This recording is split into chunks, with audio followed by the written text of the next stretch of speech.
સમાચાર હવે વડોદરાથી મળી રહ્યા છે, જ્યાં બરોડા ડેરીના એમડીનું રાજીનામું સ્વીકારી લેવામાં આવ્યું છે।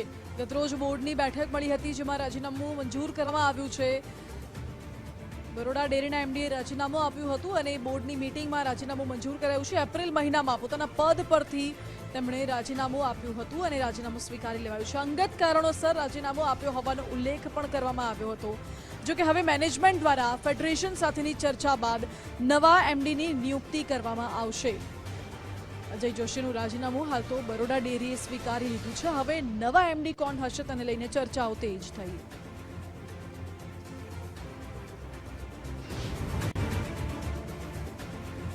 આ સાથે જ અન્ય એક મહત્વપૂર્ણ સમાચાર એ પણ છે કે બરોડા ડેરીના એમડીના રાજીનામાને લઈને કેતન ઇનામદારે મહત્વનું નિવેદન આપ્યું છે। ધારાસભ્ય કેતન ઇનામદારે રાજીનામાને ગેરરીતિનો નમૂનો ગણાવ્યો છે।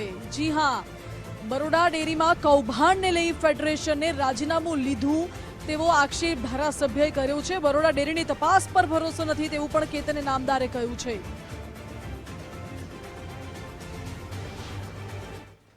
બરોડા ડેરીના નિયામકો દ્વારા એવું કહેવામાં આવે છે, નિયામક મંડળ દ્વારા, ત્યાં તો અગાઉથી રાજીનામું આપેલું હતું, બાદ અમે ફેડરેશન સાથે ચર્ચા કરી અને અમે આ રાજીનામું સ્વીકાર્યું છે। આવી કોઈ ગતિવિધિ પહેલાં હતી પણ નહીં।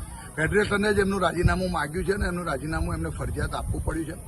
અને આ બરોડા ડેરીની અંદર થતી ગેરરીતિનું એક ઉત્તમ ઉદાહરણ છે અને ખાસ કરીને જે તપાસ સોંપાઈ છે અને એ તપાસમાં જે રીતે ધીરે ધીરે બધું બહાર આવે, મંડળીની અંદર જે ગેરરીતિઓ થતી હતી કે મંડળી એકલામાં ગેરરીતિ નથી થતી, સમગ્ર બરોડા ડેરીના નિયામક મંડળ અને એના ઉપરના વહીવટકર્તાઓ, અધિકારીઓ, ઉચ્ચ અધિકારીઓ પણ આની અંદર સામેલ છે।